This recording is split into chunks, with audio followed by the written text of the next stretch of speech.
Nos encontramos en Vilafamés por dos razones, porque es donde reside la persona con la que vamos a conversar en torno a la motivación del artista y porque entre sus empinadas y sombreadas calles se encuentra el MACBAC, Museu d'Art Contemporani de Vilafamés, que honra el nombre de su fundador Vicente Aguilera Cerny. El MACBAC cumple 50 años abierto al público y queremos sumarnos a esta celebración con uno de sus habitantes más mediáticos y amante no solo de su pueblo, sino también del Museu d'Art Contemporani, que puso a Vilafamés en la ruta del arte en mayúsculas hace ahora medio siglo. Él es Pasqual Benet.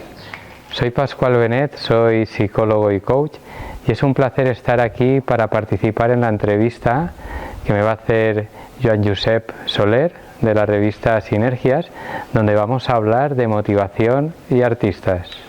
Ens trobem al Museu d'Art Contemporani de Vilafamés per a parlar ara en seguida amb Pasqual Benet, Rosalia Torrent, directora del Museu d'Art Contemporani de Vilafamés.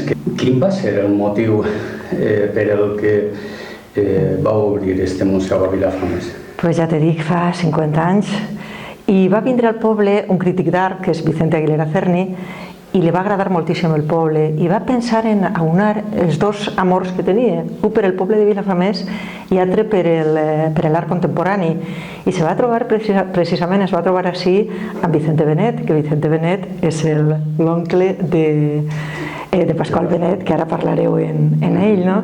I entre els dos van fer un tàndem i van començar a moure això, i realment van vindre així moltíssims artistes cridats per Aguilera Cerny, van comprar moltes cases al poble i entre tots van fer este museu únic, este museu especial, un museu que sempre ha tingut un aspecte molt social, que és el que ell volia, i per això també hem volgut estar enfront a esta obra, esta obra que és de Concha Jerez, que es diu Expediente Policial Roto y sin embargo archivado. És una obra que pertany al Museu Salvador Allende, però el tenim nosaltres en depòsit.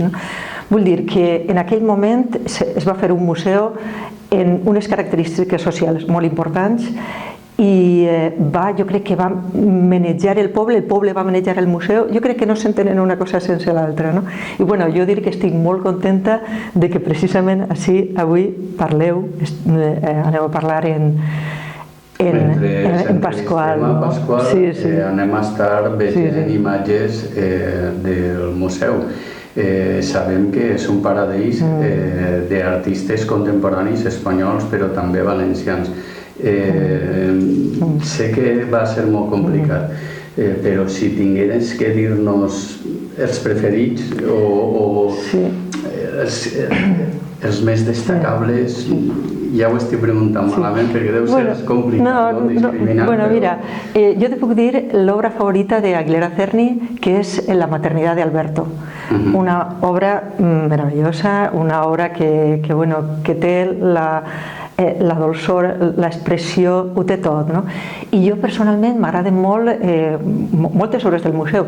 Acabem ara de tindre ha vingut una que és d'Udalsova, que és una constructivista russa de l'any 1916 i és l'obra que tenim ara més antiga del museu. Jo crec que per la persona que és una constructivista de l'època i que arreplega molt bé tot el moviment, jo crec que és una obra també que destacaria. També la de Concha, que he dit antes, i tantíssimes altres, i a més han vingut ara moltes obres noves, però tal volta però demà me preguntaries i te diria també altres, però la favorita d'Aguilera era l'Alberto. I dintre de l'art contemporani, en Vilafamés, el museu està especialitzat en alguna corrent, quizá l'informalisme espanyol. No és que estiguem especialitzats, però tenim una col·lecció que envejaria tot el món d'art geomètric. Iturralde, Michavila, Sempere... I mira, Udalsova també. Udalsova forma part d'aquesta geometria del constructivisme. Sí. O sigui que sí. Bueno, doncs molt agraïts de que ens hàgiu atès, de que ens hàgiu deixat estar al museu, la veritat com si estiguem a casa, i convidem als telespectadors de Sinergies a que vinguin a conèixer, si no coneixen, i si no... Sí, que tornen, que sempre hi ha alguna nou. Al Museu de Vilafamés. Pues moltíssimes gràcies a vosaltres.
Cuando el espectador contacta con el arte visual o escénico, emerge la condición pasiva y nos provoca un estado de atención y compromiso que cambia nuestra percepción interna hacia la problemática y modifica nuestra... Pascual, ¿crees que el arte en cualquiera de sus disciplinas es la expresión más creativa para transmitir un mensaje a la sociedad? No sé si soy la persona más apropiada para contestar esto. Lo que sí que te tengo que decir es que el artista es una caja de resonancia de lo que percibe. Iba a decir de la realidad, pero digo de lo que percibe, ¿no? Entonces, en esa caja de resonancia fluyen emociones y tiene que fluir sobre todo mucha creatividad para que genere impacto en el espectador, ¿no? Desde ese punto de vista creo que el arte, esa manifestación, pues efectivamente tiene que ser muy creativo para que llegue a la sociedad, pero cuando entendemos creatividad, bajo mi punto de vista es originalidad, es decir, y cuando me refiero a originalidad me refiero a esa esencia de la persona, ¿no? Desde ese punto de vista creo que es la expresión perfecta para generar cambios, ¿no? ¿Cómo explicarías el proceso a través del cual el artista en particular y el arte en general movilizan a las masas y fomenta la diversidad de pensamiento? Bueno, aquí lo que te podría contestar es que nosotros cuando nos enfrentamos a una obra de arte se pueden activar en nosotros varios tipos de pensamiento, ¿no? Un pensamiento crítico, un pensamiento más cuidadoso, un pensamiento más creativo, ¿no? Desde ese punto de vista el arte lo que nos permite es llegar a ciertas dimensiones que nosotros no llegaríamos por nosotros mismos, ¿no? El arte es como una ventana a ciertas zonas por las que nosotros no transitamos habitualmente. Desde ese punto de vista, pues pienso que nuestro pensamiento crece, ¿no? Nuestro pensamiento para enfrentarnos a la vida, a lo que nosotros entendemos por la vida, de una manera, con una mentalidad de crecimiento. El arte lo que hace es abrirnos la mente.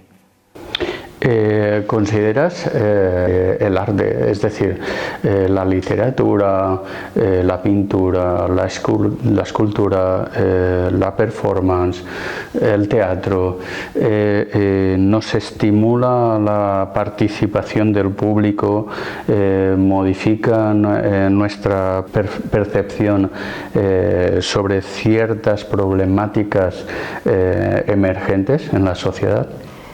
Yo pienso que las diferentes disciplinas del arte lo que hacen es activar en nosotros ciertas emociones. Las personas cambiamos cuando cambiamos de emoción. Muchas veces nos planteamos objetivos y esos objetivos, hasta que no nos situamos en una emoción oportuna, no conseguimos cambiarlos, ¿no? Entonces, por medio del arte y por medio de algunas disciplinas que son más emocionales y otras son más racionales, lo que consiguen el espectador es activar esa emoción que fomenta el cambio, ¿no? Que fomenta lo que uno le gustaría hacer.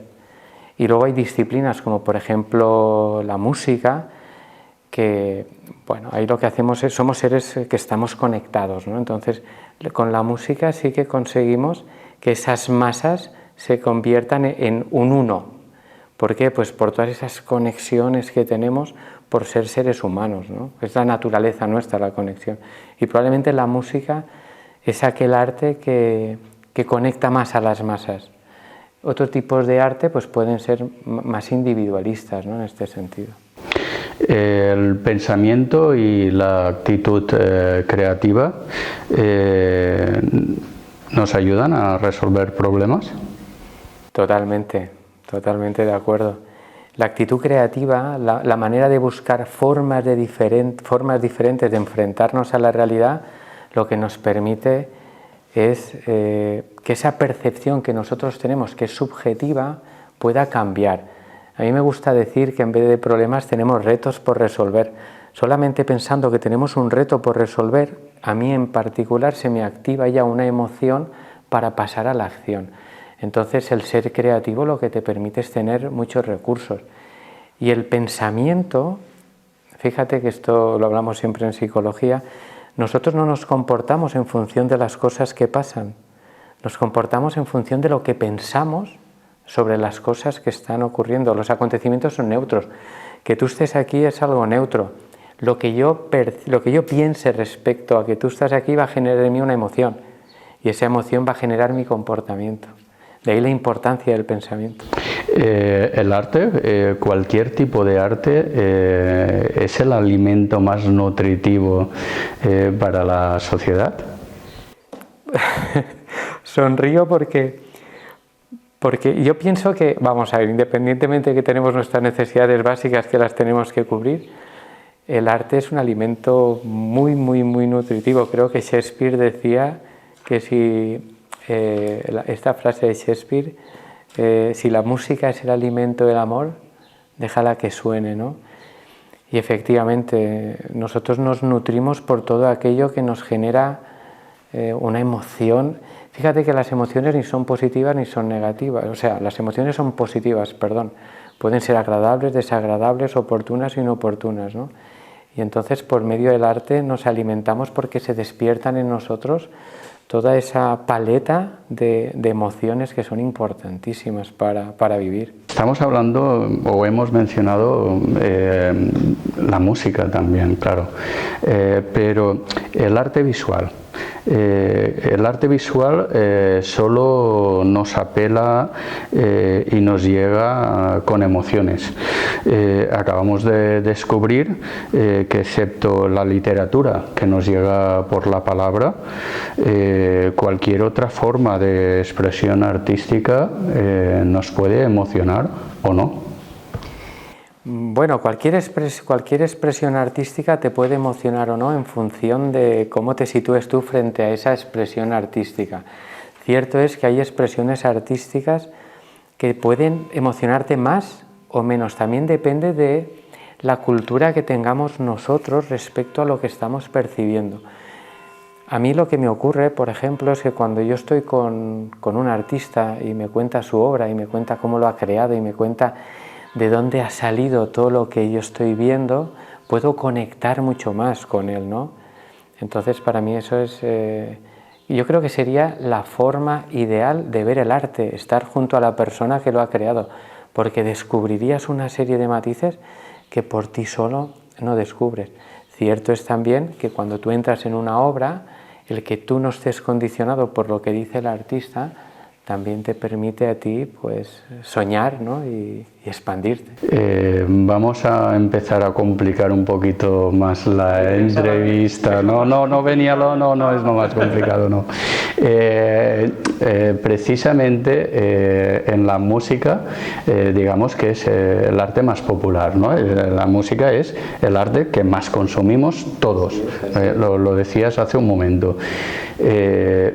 Por el contrario, porque hay arte, por ejemplo, pintura, escultura, no digo ya performance, instalaciones, a las que de entrada mostramos rechazo. No te lo pregunto desde la experiencia estética o artística, sino desde la experiencia psicológica. Desde la experiencia psicológica, la música está a nuestro alcance prácticamente desde que nacemos, ¿no? La voz de nuestra madre ya es música en sí.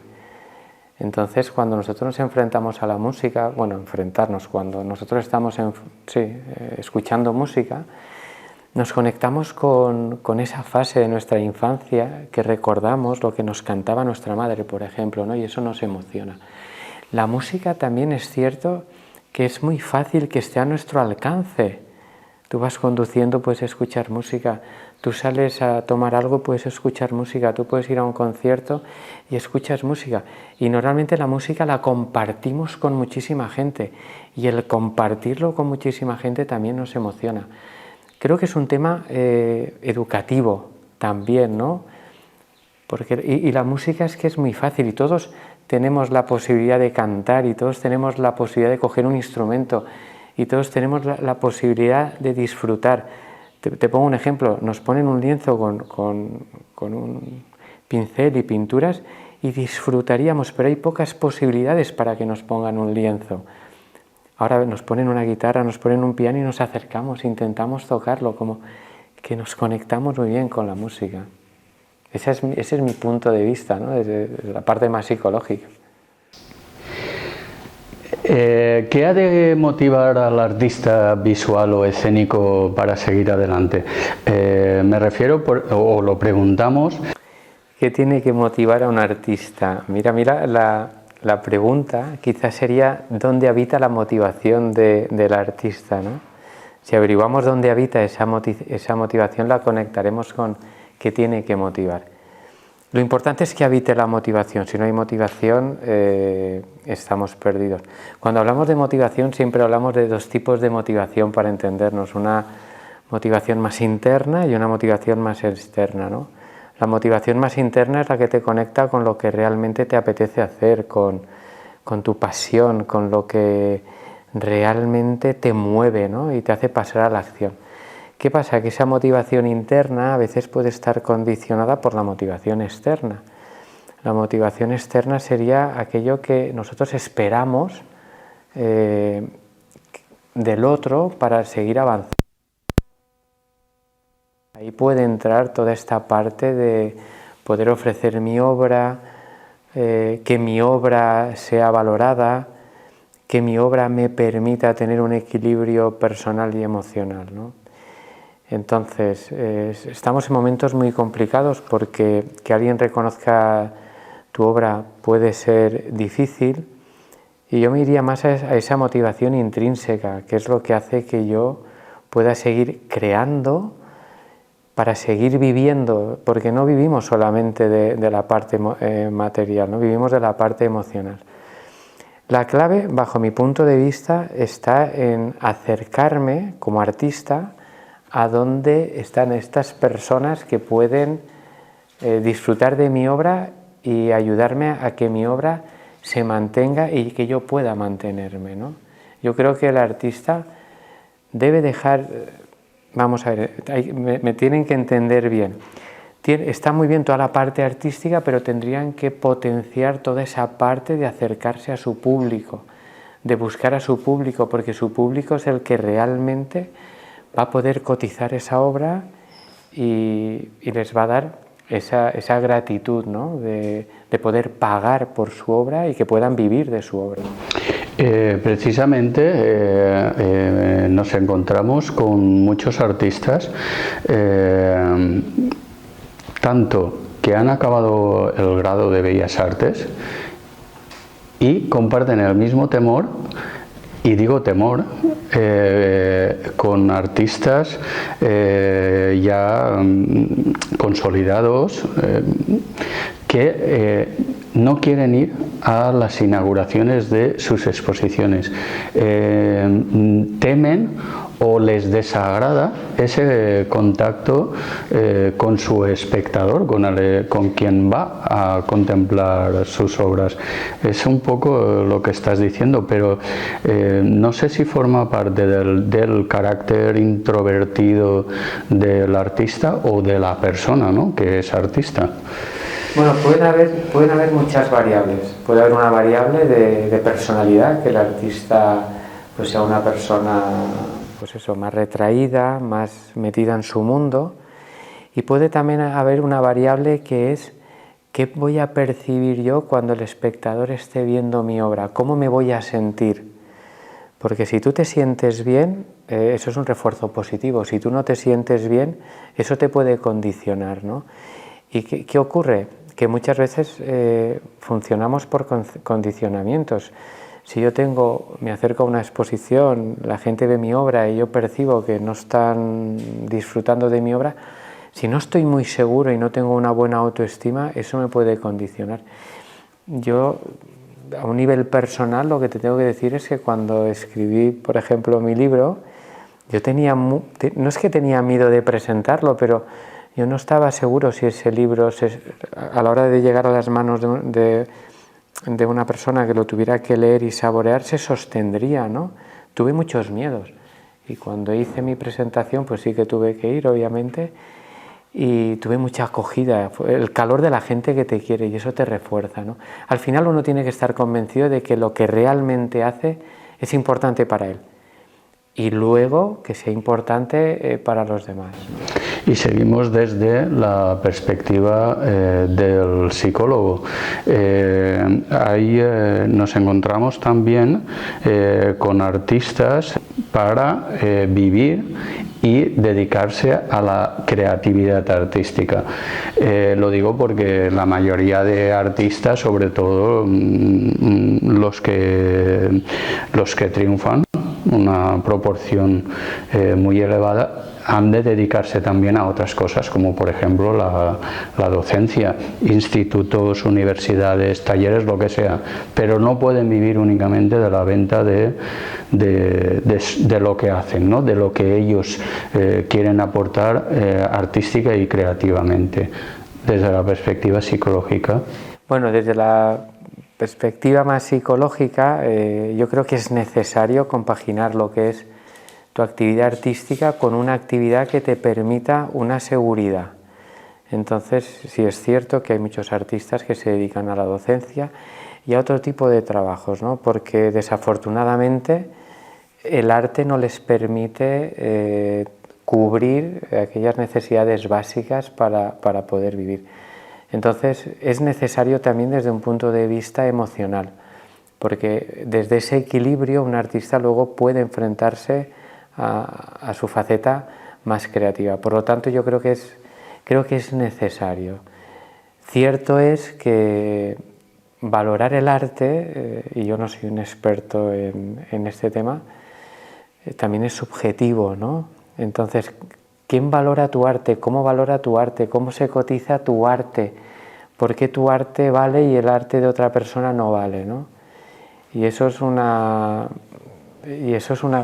tema muy complejo, muy complejo. Por lo tanto, que el artista, si no puede vivir del arte, o del arte tal cual, como él lo entiende, que es la manifestación por medio de sus obras, que lo compagine con otro tipo de trabajos que le generen una estabilidad emocional, económica y emocional. Porque, vamos a ver, el arte no está... que una persona sea un artista no significa que no tenga que tener la percepción de cómo ganarme yo la vida vendiendo mi arte. Es compatible, un artista necesita vivir.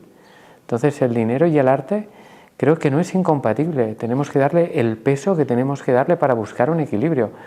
Y pienso que muchos artistas, y esto ya es algo personal mío, tienen miedo a esa parte de cómo vender su obra y no tendrían que tener miedo en ese sentido, porque al final vivimos de las obras de arte, ¿no?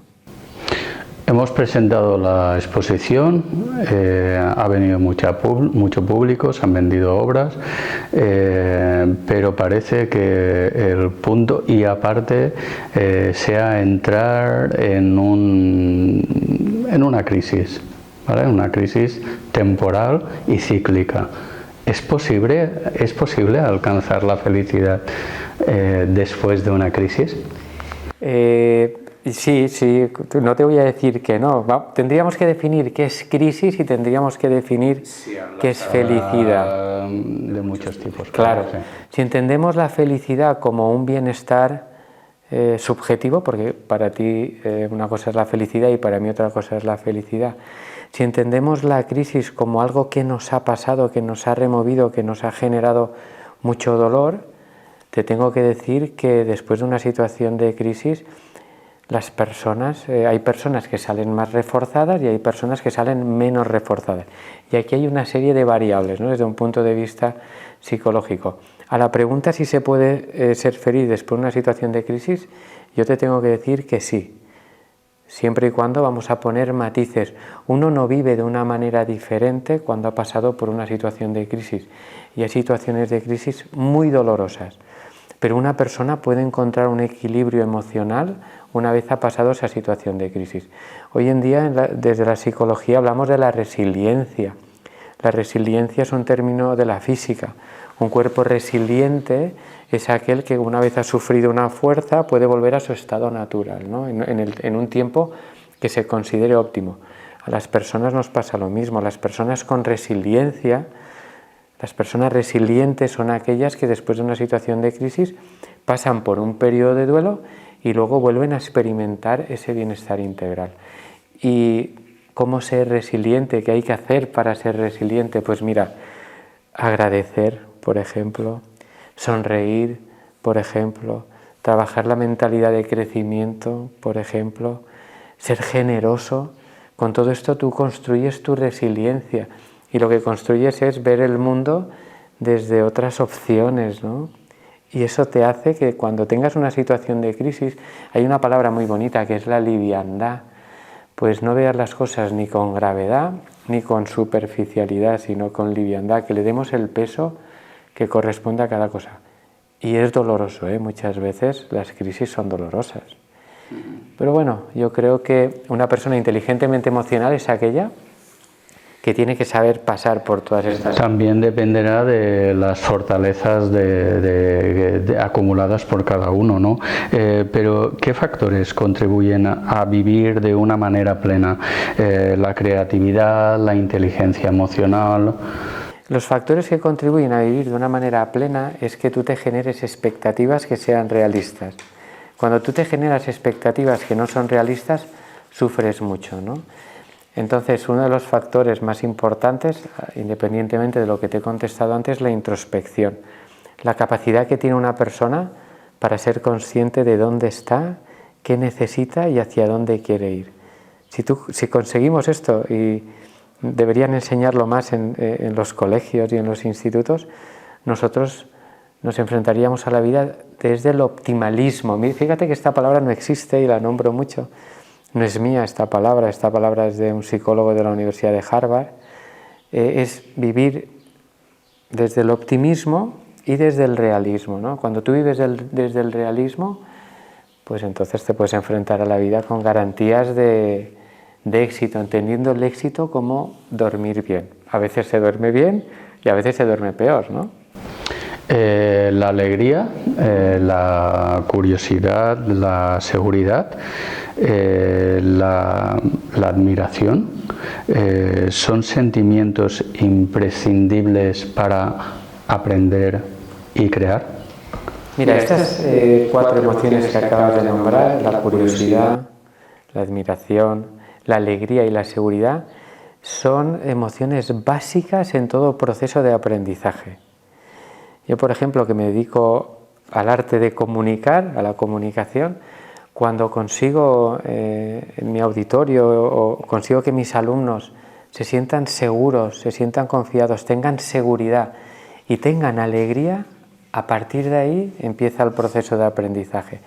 Y a partir de ahí ya podemos desarrollar todo aquello que tú desees, sobre todo la creatividad, porque les estamos colocando en un entorno fácil para que ellos no tengan miedo a crecer. Y luego la admiración. Cuando tú admiras a alguien y confías en alguien, esa persona para ti es un referente y entonces te ayuda a crear. Pascual Benet, en algún momento has afirmado: la conversación es ese espacio temporal donde nos configuramos con el otro. Sonrío porque esa cita está sacada de mi libro y esa cita, tengo que ser honesto, lo escribo entre comillas, de 107 maneras de despertar, sí. Entonces esa cita, que la escribo en mi libro y la pongo entre comillas, es de Humberto Maturana, un pensador chileno que falleció hace poco. Y efectivamente, por medio de la comunicación nos configuramos con el otro, ¿no? Por medio de la comunicación tenemos la capacidad de entender la realidad del otro y que el otro entienda nuestra realidad. Yo creo que uno de los ejercicios más saludables que hay es el ejercicio de la comunicación sostenible, ¿no? A partir de la comunicación nosotros crecemos y nos integramos en el otro y el otro se integra en nosotros. Hay una frase muy bonita de un filósofo austriaco, Ludwig, no recuerdo ahora el apellido, que dice que el mayor problema que tenemos es cuando el lenguaje se va de vacaciones. ¿Por qué? Porque dejamos de hablar, dejamos de comunicarnos y ahí es donde surgen todos los problemas. Además de la brecha artística estética que existe a nivel general, ¿vale? A nivel mayoritario, entre el artista que tiene esa formación académica y el espectador, aunque sea un espectador también con formación universitaria, digamos, ¿crees que la individualidad e introspección a la que se someten muchos artistas contribuye a crear esa inmensa distancia entre su mensaje y nosotros como espectadores? Cuando llegamos delante de una obra y tenemos que ir a la cartela porque si no, no sabemos por dónde empezar a leerla, ¿no? A comprenderla. Mira, aquí hablamos de introspección y aquí hablamos de emoción. Voy a intentar contestar esta pregunta, voy a dividirla en 2 o 3 partes. El artista tiene que estar en un espacio de descubrimiento interno para poder crear. Entonces, ese espacio de descubrimiento interno para poder crear, que lo podemos ligar a la soledad, en ese momento el artista sí que se encuentra lejos del espectador. Pero eso no significa que el artista no se sienta cómodo con el espectador. Eso me gustaría matizar, por lo menos así lo entiendo yo, ¿no? Entonces, en el proceso creativo sí que necesita de su espacio. Esa distancia que dices tú entre la obra y el espectador muchas veces creo que se debe a una cultura por parte del espectador de cómo entender el arte. Si el espectador tiene herramientas para entender el arte, puede acercarse más a lo que está viendo, ¿no? Si tenemos al artista junto a nosotros, esa barrera se rompe. ¿Por qué? Porque el artista entonces conecta con nosotros. Por eso yo pienso que no creo que haya una distancia entre el artista y el espectador. Tampoco creo que haya una distancia entre la obra de arte y el espectador. Lo que ocurre es que no tenemos esa cultura del arte. Como no la tenemos, ya nosotros de entrada nos apartamos y pasamos por un museo como puede ser el Museo de Arte Contemporáneo de Vilafamés, que podríamos estar un mes, en media hora hemos dicho yo lo he visto todo. Y no es que no lo hemos visto todo, lo que pasa es que no nos hemos dejado emocionar por lo que estamos viendo. Hay cosas que nos emocionan y ahí nos detenemos. Para crecer hace falta motivación y esfuerzo. ¿En qué momento se produce esa brecha en el ser humano de quien llega a conseguir sus objetivos a corto o a largo plazo y al que sigue errante buscando que le llegue su buena suerte?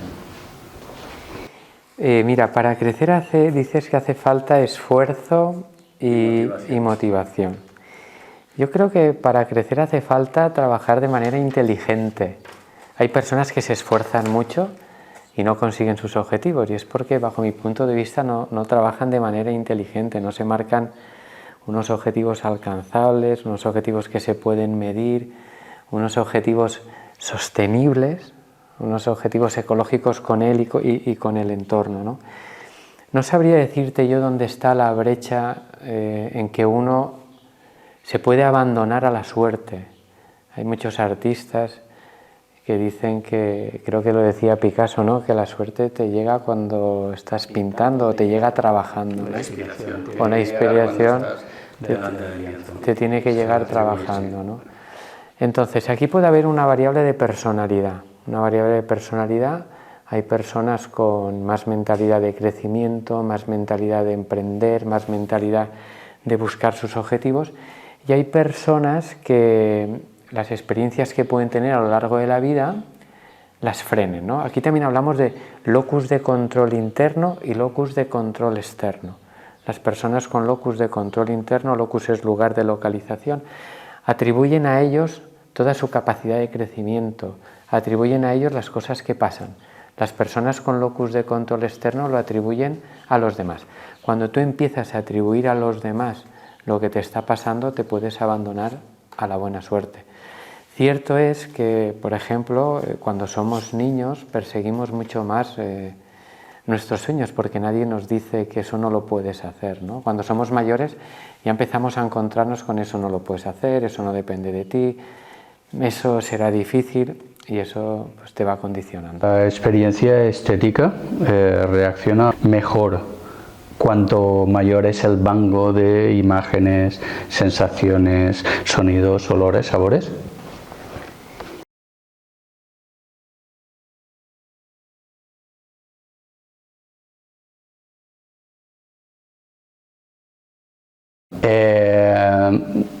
Vamos a poder entender más cantidad de arte, más arte diferente, más expresiones artísticas, cuanto más cultura tenemos. Bueno, ahora respondiendo a esta pregunta, tal cual has hecho ahora, yo creo que totalmente. Cuanto más conoces tú, más capacidad tienes para entender el mundo. Cuantos más estímulos has percibido, más capacidad tienes para colocar aquello que estás viendo en ese bagaje que tú tienes. Entonces, por eso decía al principio de la entrevista la importancia de que nos educasen en el arte. Porque entonces, cuando te educan en el arte, cualquier expresión artística te va a hacer vibrar. Puedes estar de acuerdo o no, puedes empatizar más o menos, puedes emocionarte más o menos, puede despertar en ti rabia, tristeza, ira, miedo, asco, alegría, pero conectas. Tenemos que tener un bagaje de aprendizaje y a partir de ahí empiezas a saborear las cosas. Uno empieza a saborear algo cuando empieza a conocerlo, cuando empieza a desmenuzarlo. Bueno, en tu libro que mencionábamos, 107 maneras de despertar, nos das una receta muy sabrosa para emprender, que quiero leerla para no perder ni pizca, ¿no? Empezamos con la anticipación, la planificación, la voluntad y la constancia. Por tanto, ¿qué ingrediente debemos de cuidar y aplicar con mayor esmero? Bueno, todos los ingredientes son importantes para emprender, ¿no? Desde una anticipación hacia lo que tú quieres, una visualización de lo que tú quieres conseguir, una línea de actuación que se traduzca en acción y luego una valoración de los resultados de la manera más objetiva. Tendemos a valorar los resultados de una manera catastrófica, ¿no? Y eso impide muchas veces el emprender. El emprender, ya sea en el mundo del arte o en cualquier otra área de nuestra vida, implica frustración. Ser tolerante a la frustración, porque las cosas no son siempre como a ti te gustaría que fuesen, no salen siempre como a ti te gustaría que fuesen. Por lo tanto, si yo me tuviese que quedar con alguna de estas cosas que he escrito en el libro de 107 maneras de despertar, me quedaría con la constancia, me quedaría con dibújate tu objetivo, pero dibújatelo y tenlo presente, levántate por las mañanas y tenlo aquí delante, porque eso lo que va a generar en ti es esa emoción oportuna para seguir avanzando. Y luego rectifica aquellas cosas que te has dibujado, pero que la vida en este momento te está poniendo ciertos obstáculos, no para que no los pases, sino para que los saltes, es decir, flexibilidad. Tienes que ser una persona con mucha flexibilidad para adaptarte al entorno que es muy cambiante hoy en día. Del mismo libro nos vamos a, bueno, o me voy a apropiar, la voy a hacer mía, una frase tuya que me encanta. A ver si es mía. Sí, es mejor no hacer nada que hacer algo que no sirve para nada. Sí, ese es el título de un despertar, y ese despertar te puedo decir dónde estaba exactamente, porque de las 107 maneras de despertar, que son experiencias mías, te las ubicaría todas, sé dónde estaba en cada momento. Es un libro muy íntimo, es un libro donde me desnudo un poco al mundo, ¿no? Estaba sentado aquí en Villafamés, en la puerta de mi casa, y tengo un vecino que salía en ese momento, porque delante de mi casa hay un corralito y tiene allí unas gallinas, y me dice, ¿qué fas? Me dice, ¿qué haces? Digo, nada, no hago nada, estoy aquí sentado y ya está. Y dice, ah, pues ve, ¿no? Ah, pues vale. Y él siguió con sus gallinas y yo seguí sentado. Y en ese momento dije, ya tengo el despertar que voy a escribir esta semana, que es mejor no hacer nada que hacer algo que no sirva para nada. Porque muchas veces hacemos cosas que si las pensásemos no las haríamos. El artista es en muchos casos un ser territorial y su estudio taller se reduce o lo reduce a su hábitat, sobre todo cuando ya no es tan joven. ¿Es indiferente o respetable esa insociabilidad? Bueno, yo más que insociabilidad lo llamaría recogimiento, ¿no? Entonces es muy legítimo que el artista tienda a buscar sus refugios, sus espacios que le dan paz, ¿no?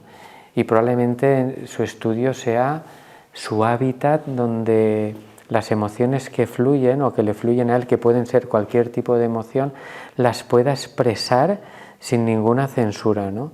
Y luego lo que también pienso es que a medida que vamos creciendo en la vida nos vamos desprendiendo de muchas cosas que ya no son útiles para nosotros. Y nos vamos desprendiendo también de muchas comunicaciones con otras personas que ya no nos aportan nada. Creo que cada vez somos más selectivos y nos acercamos a aquello que nos nutre. Desde ese punto de vista pienso que ya no es insociabilidad, sino un espacio donde uno se siente bien, se siente cómodo, desde donde crea, ¿no? Hemos llegado a su casa, hemos llegado al taller del artista y nos ha enamorado una pieza. ¿Qué valor tiene? ¿Qué cuesta? Seguro que nos puedes dar alguna fórmula para tasar una obra, para ayudar al artista, claro. Si yo tuviese la varita mágica para ver cómo se tasa algo, ¿no? Fíjate que has dicho una cosa que es fundamental. He llegado al refugio del artista y me ha emocionado esa obra. Si me ha emocionado esa obra, para mí esa obra ya tiene un valor. Ya podré asociarle un precio a esa obra, mi precio. ¿De acuerdo? Tú que eres un experto en arte y un crítico de arte, eres consciente que hay artistas que no fueron artistas de su tiempo, fueron artistas que, y no voy a nombrar a nadie porque yo no soy un experto en arte, que lo pasaron fatal. Y una vez pasó el tiempo, incluso ellos fallecieron y pasaron años, décadas, su arte empezó a tener un valor tremendo, ¿no? Yo que me dedico a, y esto no es vanidad ni prepotencia, el arte de comunicar, me gusta llamarlo así, ¿no? ¿Cómo cotizo yo mi arte? Y si esto le puede servir a algún artista, pues que lo tome, ¿no? Lo primero que hago es ser consciente de que mi arte tiene valor. Ser consciente de que lo que hago conecta y lo que hago sirve para mí y para el otro. ¿Y cómo tomo conciencia de esto? Del feedback que obtengo de cuando me comunico, ¿no? Ser consciente también de cómo otras personas que se dedican a lo que yo hago y están en el rango de profesionales como yo, están cotizando su trabajo. Ya sé que esto es muy materialista, pero bueno, creo que es importante decirlo. Entonces, yo digo, ¿dónde me sitúo yo? Yo me sitúo aquí. Por lo tanto, cuando voy a ver a las personas que realmente quieren comprar mi arte, les ofrezco, les digo que mi arte vale esto. Y luego hay algo que también es muy importante, ¿no? Acercar el arte a aquellas personas que te pueden comprar tu arte. Si yo de repente veo a alguien que está interesado en lo que yo hago, digo, ¿dónde están los clones de estas personas? Porque hemos dicho al principio, el arte no está ligado, es decir, está ligado con el mundo de la economía, porque tenemos que vivir, ¿no? Pues tengo que buscar a aquellas personas que aprecien mi arte y que yo pueda crear para ellos y ellos me compensen de tal manera que yo pueda encontrar un equilibrio personal, profesional y pueda vivir de esto, ¿no? Esta pregunta venía también al hilo de ese despertar, de tu libro, 107 formas de despertar, en la que haces mención a un mecánico. Sí, esto lo leí en un libro y lo recuperé, ¿no? A un mecánico, pero que es una forma de poner precio. Es que... Exacto, es una manera de poner precio a tu trabajo creativo. Sí, esto era un mecánico, esto se puede leer en muchos libros, pero a mí me gustó recogerlo tal cual porque me pareció muy significativo, que se acercaba para arreglar un barco y se acercó a los motores del barco, ¿no? Entonces el capitán del barco, que le había llamado para que viniera y desde capitanía, desde la autoridad portuaria les habían enviado un mecánico, se acerca, se da una vuelta y de repente coge una herramienta, toca un tubo y el motor empieza a funcionar, ¿no? Entonces el capitán alucinó y le dijo, pásame la tarifa, y entonces le dijo, pues 1.000 euros, y el capitán le dijo, 1.000 euros por tocar ahí en ese puntito, y dice, hombre, en realidad te la voy a desglosar. Dice, sí, por favor, desglósamela porque quiero saber tu trabajo dónde está. Dice, pues mira, por llevar el maletín, esos son 25 euros. Por llegar aquí hoy a estas horas, esos son 50 euros. Y por saber dónde tocar en el momento oportuno para que tu barco funcione, pues son 925 euros. Y eso es lo que hay, es decir, eso es la sabiduría, eso es lo que sé. Y lo que sé es lo que realmente vale. Y lo que sabes, pues está aquí dentro y está configurado por tus creencias, por tus experiencias de vida, por tu formación, por ese trabajo inteligente. Los trabajadores culturales decimos muchas veces, cobro por lo que sé, no por lo que hago. Claro. Porque, fíjate, tú y yo podemos estar hablando, tú y yo podemos estar creando, pero esa creación forma parte de un bagaje, y ese bagaje está ligado al dinero. Es decir, si yo miro tu currículum, o tú miras mi currículum, o miramos el currículum de cualquier artista, ahí hay un conocimiento que él ha tenido que pagar por ese conocimiento. Ese conocimiento es lo que hace que tú te emociones. Luego está la parte más creativa tuya, ¿no? La parte más de tu esencia, de tu originalidad como ser humano, que lo transmites. Está ya tu caja de resonancia que haces que cuando llega un estímulo tú lo filtres, le metas lo que le tengas que meter y lo saques al mundo. Y eso no tiene precio. Y si alguien no sabe pagar eso, pues que no compre arte. De este confinamiento largo que hemos pasado, algunos artistas ya entrevistados que podemos revisar, volver a visualizar en el canal Sinergias, le han sacado aspectos positivos a ese enclaustramiento, ¿no? Por ejemplo, el compositor de bandas sonoras, Josué Vergara, al ver que iba a tener que estar encerrado, ellos que están acostumbrados que si concierto aquí, presentación allá, se puso una rutina diaria, ¿vale? Y en esa rutina, en la que se incluía madrugar mucho, se levantaba, se tomaba el café y se sentaba a componer.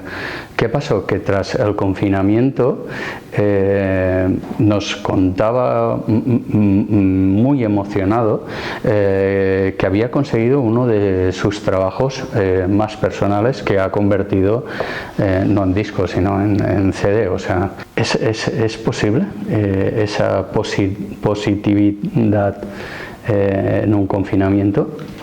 Bueno, sí, claro que es posible y necesaria. Fíjate lo que le pasó a Josué, fue que aprovechó ese tiempo para crear, y eso es tener mucha disciplina.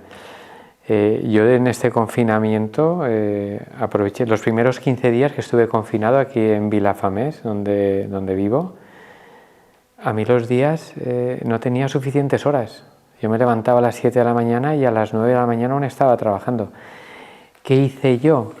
Pues me dediqué a coger toda la documentación que tenía, ordenar documentación, visualizar nuevos documentos, escribir. Me pasé 15 días súper intensos, los necesitaba.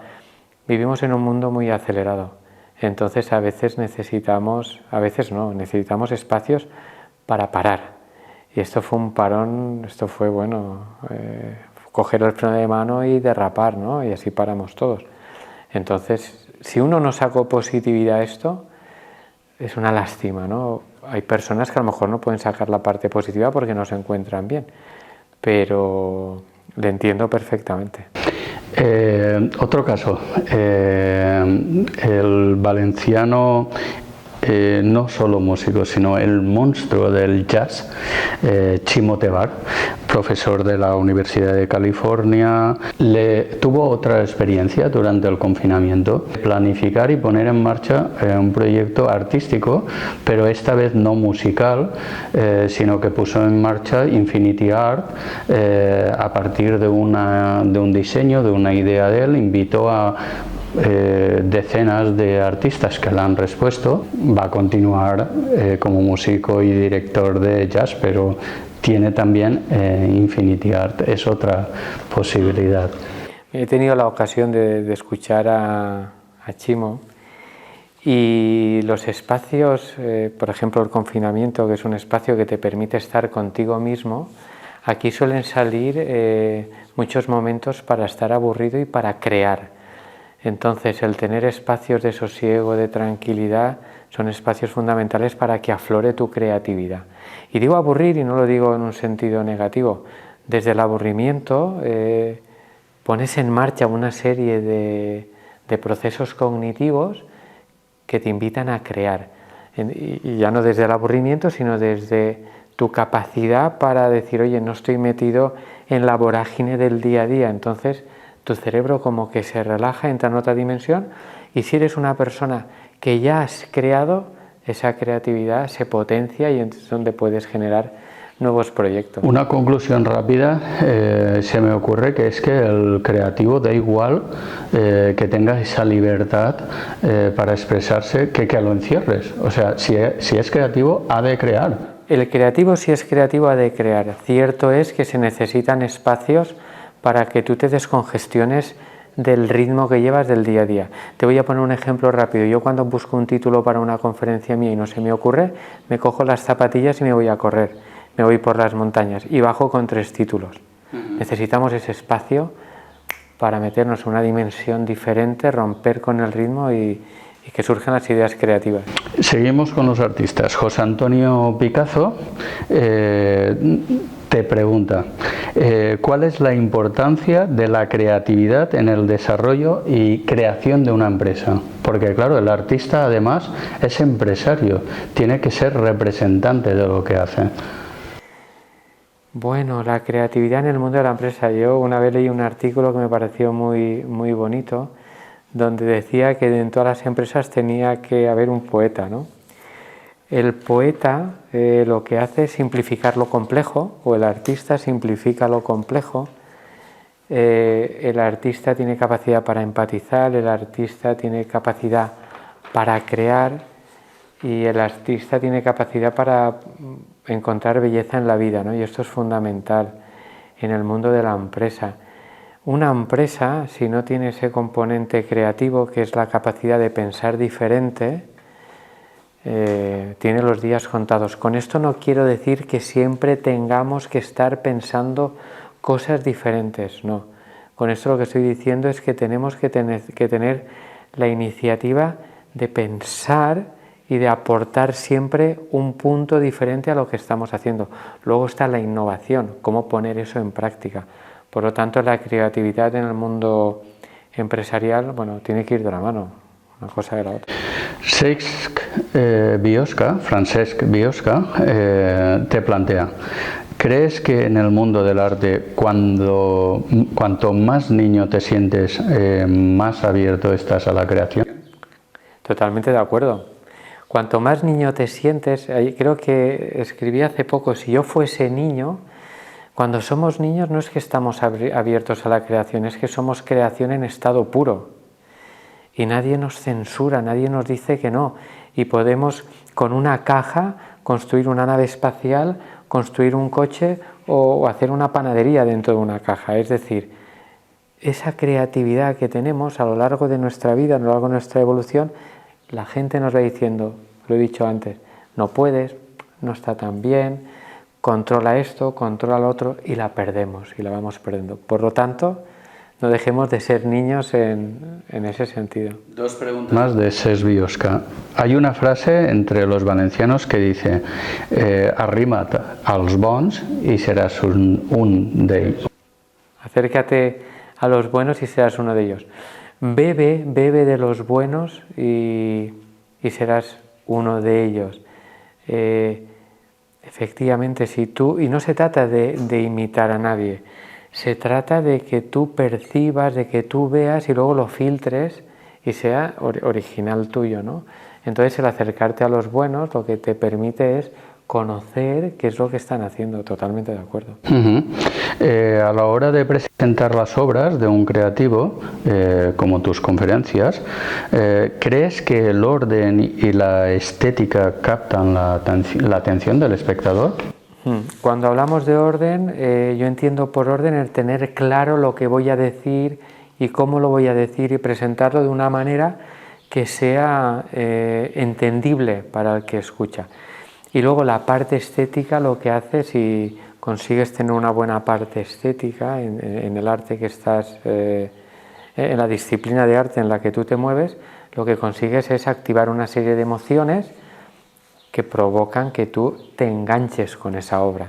Y también ha participado en este bloque de artistas invitados a preguntarte Concha Ros, que trabaja en la construcción de la identidad femenina y artística y nos manifiesta. La parte positiva de la pandemia, más bien del confinamiento, fue hacernos parar. Bajarnos de este maratón que es la vida en nuestra sociedad contemporánea. Reencontramos espacios, nuestras casas, y en ellas pudimos tomarnos el tiempo necesario para ser y hacer. Como artista, nos dice Concha Ros, este hallazgo supuso una conexión casi olvidada con ese plano de la conciencia en el que mejor se trabaja la creatividad que convive bien con una serie de circunstancias como la quietud y la concentración. Ahora, de nuevo, y yo personalmente, dice Concha Ros, tengo dificultades para conciliar mi trabajo artístico con este ritmo cotidiano tan ruidoso. Y te pregunta, ¿existen recursos para poder hacerlo? Existen recursos para poder hacerlo. La clave, fíjate, las personas cambiamos cuando cambiamos de emoción. La clave es en qué emoción se va a situar Concha Ros cuando realmente decida parar. Si en la emoción en la que se sitúa es la esperanza y la ilusión por crear algo nuevo, parará. Si se sitúa en la emoción de la preocupación y el nerviosismo porque tiene cosas pendientes por hacer, no parará. Contestando a Concha, lo que le diría a Concha es que busque los beneficios de parar. Y una vez los haya encontrado, que busque espacios para seguir con su faceta más creativa, porque es necesario. Alguna vez hemos escuchado, me he tomado un año sabático. Vale. En el confinamiento todos nos tomamos 40 días sabáticos, ¿no? Plegamos ahí el tiempo-espacio y todo se paró. ¿Crees que el artista debería de hacer el ejercicio de tomarse ese año, 12 meses, 14 meses, 10 meses, ese año sabático, para provocar cambios en sí mismo y naturalmente provocar cambios en los demás? Aquí en mi libro, en uno de los despertares, hablo de una sensación que tuve escuchando a un diseñador alemán, no recuerdo ahora el nombre, y él decía que cada 5 años se tomaba un año sabático. Entonces me pareció brutal. Dice, y él decía, ¿por qué en vez de jubilarnos a los 65 o a los 70, a la edad que tengamos que jubilarnos, no empezamos a jubilarnos a los 35, a los 25 y cada 5 años nos jubilamos uno? Me pareció una idea magnífica y dije, wow, es verdad, yo trabajo 5 años, paro uno, me regenero, cojo ideas, trabajo 5 años más, paro uno, me regenero, cojo ideas, la creatividad nuestra se dispararía. Claro, ¿cómo encajamos esto en un mundo profesional o en el área, en este mundo en el que estamos viviendo, ¿no? Pues deberíamos pensarlo. Yo no digo de cogerse un año sabático, pero sí que necesitamos espacios para parar y continuar, porque está demostrado, cuando regeneramos nuestra actividad neuronal, automáticamente nuestra capacidad para tener nuevas ideas aumenta. Así que eso es lo que me quedé con esa idea y me parece muy bonita. Pascual, ¿de dónde se consigue la energía para ser quien se quiere ser? Es una buena pregunta. Hay una actividad que hago en mis cursos con mis alumnos y a veces les pregunto, definidme un objetivo, decidme qué tenéis que soltar para conseguir ese objetivo, decidme qué tenéis que aprender para conseguir ese objetivo y de dónde vais a sacar la energía para mantener ese objetivo. Y esto es algo tan personal, cada uno tiene que saber de dónde dónde está esa energía que le permite crear. Si me preguntas de dónde saco la energía, la saco de mis momentos de estar tranquilo, de contacto con la naturaleza, contacto con las personas que quiero. Fíjate, la energía la consigo también creando, la consigo estando con gente. Entonces es importante que cada uno haga un ejercicio de introspección y piense de dónde tiene que sacar la energía, porque probablemente cada uno sabrá qué energía es la que le va a mover. Vale, ¿y qué nos recomiendas para concentrarnos y conseguir aquello que queremos hacer? Vale. Mucha paz, de verdad, interior. Mucha paz interior, mucha tranquilidad, muchos espacios para estar solo, tener cerca a tus referentes para poder beber de aquello que realmente para ti es importante y sobre todo, una cosa que recomiendo es tomar conciencia y agradecer lo que tienes alrededor.